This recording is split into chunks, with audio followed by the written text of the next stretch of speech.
Hello, and thanks for joining Real Story Group today for our presentation on 5 reasons your dam is even more important in 2025. It's an exciting topic for us, and to take us through most of today's presentation will be our lead dam analyst and managing director, Jarrod Gingras. He's on the line with us as well, and we're excited to walk through this ever dynamic topic, and should be a great presentation today. But as we get started, I see a number of new names in the list, and so we want to welcome everyone. And for those that are new to Real Story Group, we're an industry analyst firm, and we focus solely on the MarTech space, and not so much the 5,000 or now 10,000 vendors that you see out there, but we really have our focus narrowed to the 10 different technology markets that really make the foundation of your stack. So you'll see here the areas we cover and the vendors within each of those areas that we follow.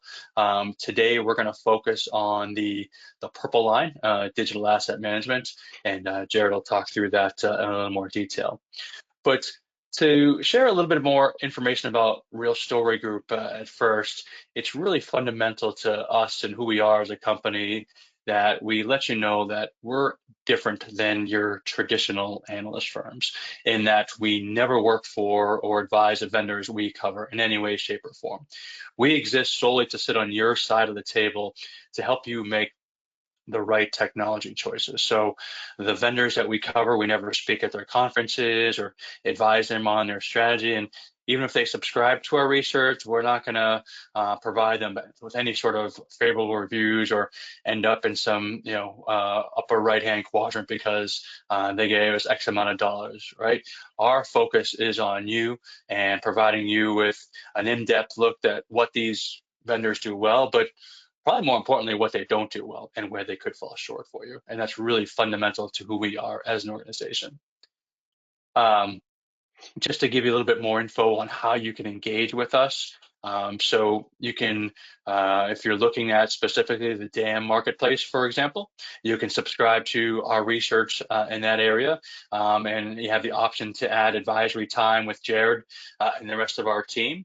If you're thinking more holistically about your stack, we also have an offering called our Omnichannel Stack Advisory, which provides you with access to all of our research, but also really year-round support from our analysts, all of whom are former implementers, and can really provide you with that guidance to help you put together the pieces of your MarTech puzzle. A select number of these Stack Advisory customers have joined our really exciting Stack Leadership Council, which meets quarterly. We have another meeting coming up next month that will focus on AI in your content supply chain. And we also have an in-person meeting on the calendar in May down in Atlanta. Really exciting group of MarTech decision makers, and it's really an opportunity to learn from each other and network with each other and not hear any sales pitches from vendors or consultants, but really just get an opportunity to have that unfiltered conversation that can sometimes be lacking at some of the other more vendor-focused conferences that are out there. So with that, I'm going to turn things over to Jarrod, who will take us through the rest of today's presentation. Jarrod? Thank you, Scott, and thank you everyone for taking some time. As always, we appreciate it. As I was putting together this presentation today on 5 reasons why I think DAM is even more important in 2025 than even past years, I did some reflecting.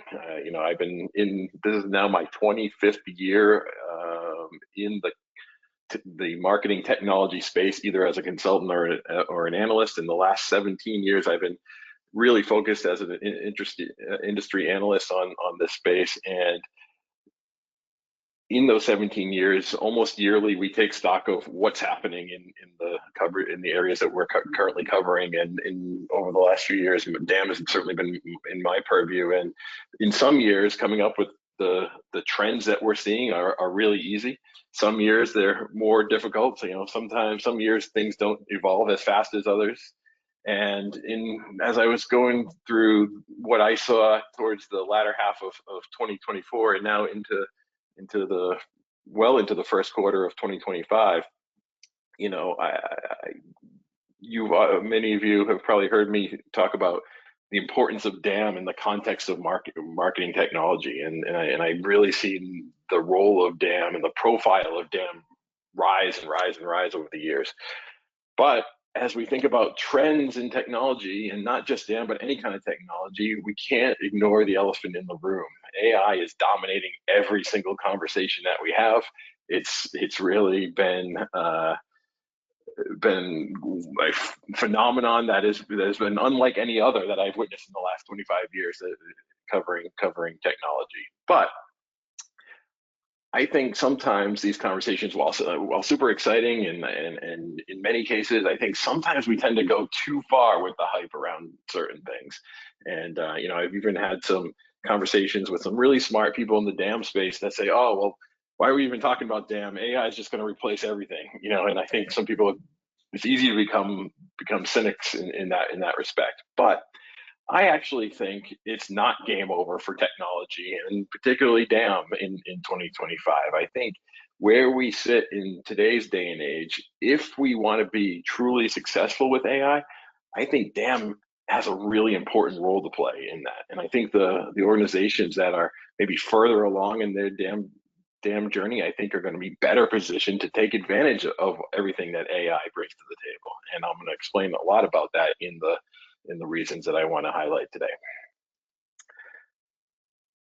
For those of you who have followed us and are subscribers of our content, I know you've heard me and my colleagues talk about this push to DAM 4.0, and what I'm talking about there is basically relates to this graphical scale that we created a few years back, where we kind of chart people's journey or maturity journey as it relates to managing digital assets and managing content, even larger context. Many organizations, when they get started thinking about DAM, they start thinking about just getting control of assets and doing things in a better way than shared drives and cloud file sharing tools. And so they stand up a DAM for the first time, but really what they've created is a standalone library. As you mature up this spectrum, we find many organizations who fall into this 2.0 category, or DAM is a connected service. So in that case, DAM is connected to some other systems of engagement, like web content management tools, social publishing tools, maybe email or marketing automation tools. It's powering sort of an asset flow from a single repository to these system engagements and out into the world. But typically, this is a one-way flow of information. And a few years back, we noted another phenomenon, maybe not quite as big a phenomenon as the AI phenomenon that we're talking about, but this phenomenon about when people really started getting serious about omnichannel again. People started to say, well, how can I think differently about my stack to really ensure consistent experiences at every single touch points for my customers, my constituents, my prospects? And so there was this kind of a gap that had to be crossed, or a chasm that had to be crossed for many organizations who kind of hit a ceiling in the 2.0 world to say, if we're going to do things in a truly omni-channel way, we need to think differently. We need to manage media, narrative, data all as first-class objects. We need to enable some real sophisticated relationships between not just finished pieces of content, but components of content that make up larger pieces of content. And as part of that, maybe the most indicative characteristic of a 3.0 organization is the organizations that start to think beyond a single one-way flow of information. How can we start to round trip analytics and performance analytics in particular to live side by side with our content to inform future decisions? And this is a really important milestone, I think, for many organizations, because oftentimes when we think of AI and content and AI as it relates to DAM, what we're really describing is a 4.0 world. But in our experience so far, what we've found is it's really difficult, if not impossible, for organizations to jump from 0 to 4.0, 1 to 4.0, 2 to 4.0. You have to get to 3.0 to really do 4.0 really, really well. And we'll talk more about it as we go through this. When I talk about 4.0 world, here I'm talking about content management or even digital asset management in a way that's different than we think about it today. So it's much more predictive in nature as opposed to the traditional way where we go to our DAM system, ask it a question, and hope for something back. I think the 4.0 future that we're all headed towards is, yes, AI driven, but AI driven because of data and content getting closer, and powering experiences in a much more informed way. Whether or not there's a human involved or not, that remains to be seen. But a 4.0 future has to really build on the back of the 3.0 foundations that we put in place. We're going to hit more on these themes as we go forward, but that journey is a very real one for many organizations, and it's building on those phases that are going to make you more successful with AI. The next reason why I think DAM is even more important in 2025 is kind of related to a larger Uber trend that we're seeing in marketing technology overall. And you may have heard of some of my other colleagues talk about this quite a bit.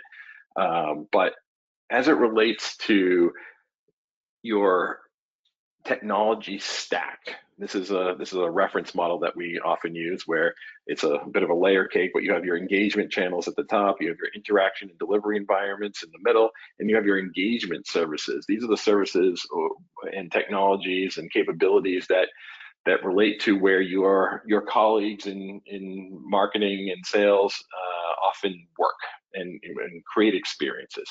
You have your web team working within your web content management system. You have your email team working in your outbound marketing automation type systems. Your social team and your sales team, and the people on the phone call on the phones answering inbound calls. This is where people work. This is where people create experiences. And there was a big trend recently for this layer of technology vendors to start to say, well, maybe we shouldn't tie ourselves explicitly or as explicitly as we have traditionally to particular outputs. We need to think a little bit more independently of the actual experiences that we're delivering. And so many of these vendors started to rebrand themselves as headless, right? They started to really separate back-end management of content from the front-end delivery environments. And that was a step in the right direction. But I think as organizations really started to think, how can we get more serious about omni-channel again? How can we make sure that we're providing consistent experiences at every single touch point, no matter what engagement channel people are interacting with our brands, interacting with our content? It's not good enough for our web content management system to be headless or our e-commerce system to be headless. But in fact, it was a different phenomenon that we're calling that these systems actually need to be more legless, in that the true content, data, and decisions that they are using to build those experiences within those engagement services channel are actually coming from some legs that are truly foundational and enterprise-wide. And that's a fundamental difference. So instead of storing all of your content, data, and decisions in a web content management tool or in an e-commerce tool or a social publishing tool, you're pulling from a common repository across the enterprise in a way that's truly omnichannel. So what does that look like? This, we talk about the building blocks of experiences, but we need to think differently about what are these building blocks in an omnichannel way. When it relates to content and information, we're talking about things like traditional digital assets, sure, images, video, audio, and the like, but also maybe things like we have to ask ourselves, what is truly omni-channel content and text and copy? Well, maybe there's product information, maybe there's user-generated content that is truly an omni-channel in our world. From a data perspective, maybe there's customer data and customer activity and product data that we should be shared across channels from an enterprise perspective. And then decisions. What are the rules for delivering the right experience to the right person at the right time? And how that manifests itself in an experience is, it's a combination of all these things, building up a micro experience that's the right fit and right message for the right channel, again, at the right time to the right person. So how this really manifests itself is a number of new focus areas for many organizations who are thinking about this case and thinking about, let's maybe thin out our engagement services layer and focus more on building up our foundational services. And what that means for the DAM world is, if you look at the left side of this bottom half of this document, this diagram or reference model, within the content and information area, digital asset management and omni-channel content services that are kind of an extension of that are really foundational to our stack. In order to really provide content to the enterprise, we're going to need a system like a digital asset management system living alongside our product information management systems if we're a product company, or a collections management system if we're in the museum space, living beside these fundamental tools that are managing content through a life cycle that relates to everything across our enterprise and should be serving the people that are building experiences at that engagement tier. And so what's happened is, if you look at the legs of that diagram, if you will, something like DAM has actually become more headless or has the potential to be a lot more headless in the future. We're seeing a lot less emphasis on traditional DAM and DAM search interfaces, where you might have that Google-like search bar, or the faceted navigation type interface where you go looking for an answer that you think exists within that repository.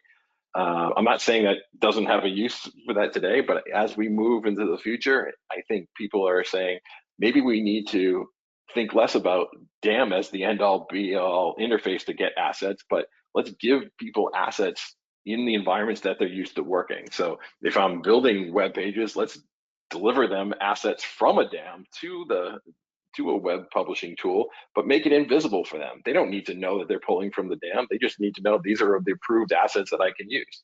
And this is particularly interesting in 2025, where we're talking a lot about building custom applications and a lot around custom AI applications, which many people throw into the bucket of agents. So people say, well, let's build an agent for this. Let's build an agent for this. Let's build an agent for this. And that's all well and good. But wouldn't it be nice if you had a nice repository of content to power that in a meaningful way? And so people are interacting with your assets in new ways if you have them stored in a repository that is easily communicated with hopefully that your DAM system was built with API first architectures in mind. I think that pull and push of content to new custom applications is going to be a lot easier going forward. Next, I want to talk about the need for sources and destinations when we talk about foundational AI loops. I don't think we talk about sources and destinations enough when we talk about AI. I think oftentimes I hear people saying, we're just going to throw AI at it, it's going to solve our problems. We're just going to throw AI at all of our content, and it's going to figure out what's important for us. I think the truth of the matter is not all of our content is equal. Many of our organizations have been around for decades, and some of our organizations have been around for hundreds of years, and not all of our content is equal. Now, can an AI figure out what's more important than others? Maybe. But we've seen some real use cases from some really large, forward-thinking clients, particularly in the healthcare space. We have this one really large healthcare provider that is using their digital asset management system to help predict indicators of diseases, right? So they're looking at actual scans, and they have hundreds of thousands, if not millions, of scans in their DAM systems. They don't want the AI system to look necessarily at all of them, but they want to really take some slices of their repository and focus AI on those slices. So, really locking down what the AI can see and making some deductions based on what you pointed at. Basic things like pointing at men versus women, different age groups, different preconditions, and then running some AI driven tests on that content slice. So I think being able to really narrow down our content in meaningful ways to give the AI a head start, I think is something that is very real and very top of mind for many organizations who are getting started with AI, and will continue to be important as AI progresses. And then obviously along those lines, once the AI model comes to some conclusions and produces new content or produces some insights, we want to know what it saw. Where did these insights come from? So, audit trails for humans, access controls for humans, but access controls and audit trails for machines as well, to know where these decisions and recommendations came from. On the other end of the spectrum, we need a place to put stuff, and I think one of the themes as I went through the stages of DAM progression in a 3.0 world, we start talking about that round tripping of analytics and data living side by side by content to help inform future decisions. In order to do that, you need to have somewhere where this data can live side by side our content. And I think some of the more sophisticated digital asset management systems and omni-channel content platforms are the most logical places to put this content and data today. And I think what's going to happen is not only are these going to inform future decisions from a human perspective, but they're going to inform future decisions from an AI and an automation perspective. So we're going to start to bubble up content that's going to be more likely to perform better. We're going to build new content based on what we know is more likely to perform well for different cohorts and the like. So again, switching up the paradigm of search and retrieve to creating a loop where content and data gets closer and we can start to predict asset performance. I know many of your organizations and you yourself are probably doing a lot of experimentation with AI in today's day and age. We poll our council members quite regularly as to where they're experimenting as it relates to AI. And right now, if I were to do an overlay here, AI is everywhere, and so much experimentation happened from the user perspective, but every vendor out there is selling their own version of AI as well. And so unfortunately, fortunately, there's a lot of good stuff coming out of that, but unfortunately, we've noticed a lot of competing models, services, vendors, licenses happening. And what's happening again in our quest for that omni-channel experience, we're losing sight of some of that, and having these competing models create some disjointed experiences again. So I think as it relates to AI, we need to start thinking again more foundationally, just like we think when we talk about content and information, data and decisioning as foundational elements to our stack. We need to think about AI as foundational elements of our stack as well. And conveniently, we kind of bucket our three main categories of AI within these categories. So generative AI being related to our content and information, insights related to data, and decisioning in the decisioning column. Now, it's not a perfect division. Obviously, like I said, content and data are getting closer here. But in general, if you start to think about foundational elements of AI, you can start to use AI as a service across your organization. And many of them, or some of the more sophisticated customers that we're working with right now, are thinking of this not just as a feature or even as just a foundational repository, but it's much more active than that. It's truly a loop. And this is where, again, content and data are getting closer together. From an insights perspective, we're identifying potential opportunities. From a decisioning perspective, we're identifying what to do with that opportunity. And from a generative AI perspective, we're starting to rate all the variants that are required. And once we do that, we measure how it did, we learn and adapt, and we get better prompts. We keep getting better and better and better, and it becomes a loop. But again, with all these variants that we're creating, we need a place to put it, and that gets into the destination perspective. And I think the DAM's going to have a larger role in that, both today and going forward, because I haven't seen anywhere better to put the many variants that we're creating in in the worst cases that I've seen, we're just creating another silo that I think is going to get us in some trouble. So again, if we think more centrally, have it really don't forget to manage the variance as content in a meaningful way. I think we're going to be better off, but that creates some challenges. Reason number 4 that DAM is even more important in 2025. This is a little bit less about AI, but we're seeing, as I'm sure all of you are seeing, there's a lot of emphasis in our organizations around richer content. Video is not going away. In fact, our volumes of video are increasing at a nearly unmanageable scale. For some organizations that we work with, 3D is paramount. They're thinking about everything in 3D, and the idea of taking 2D images is so old fashioned and almost non-existent in their world.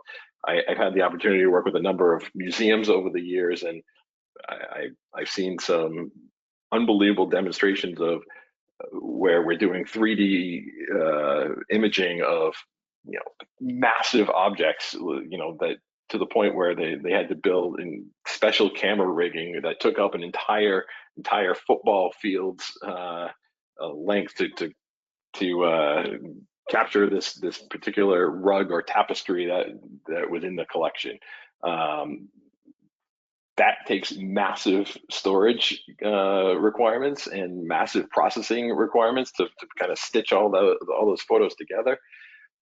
Likewise, I had the opportunity to work with this museum in Miami called the Vizcaya, and I was so impressed. Not only do they photograph their entire collection, but they in 3D, but they also are recording the entire property, including the entire mansion and the kind of breakwater boat that is in the water there that you can see on the right. All of this is in 3D, and you can actually navigate the entire museum virtually, including the boat there. And that's putting incredible pressures on some aging architectures.